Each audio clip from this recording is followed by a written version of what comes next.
ilong niya guys, muntikan ng matanggal.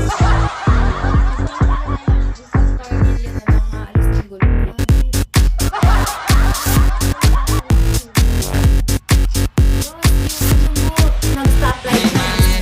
Dalawang sakyan sa kanila. Kasama ko yung mga titas ko, gano'n. Tapos, dalawang beses ko nag-stop yung tita ko. Sabi na rin ako, isa na lang talaga. Hindi pa naalis pa yung maalis yung gulong tapos matutumba sila gano'n. Sakto ba nga din meron silang may kasama silang baby din sa sasakyan sa may kabilaan.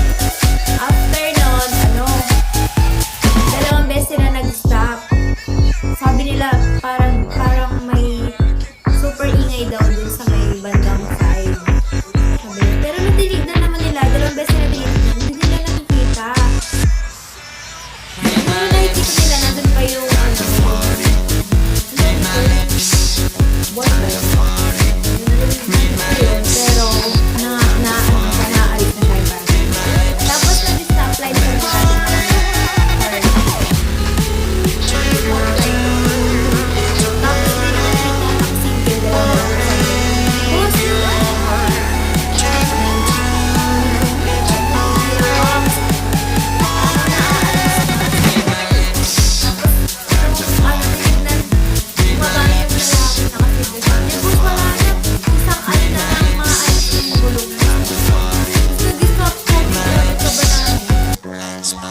nag-stop kami tapos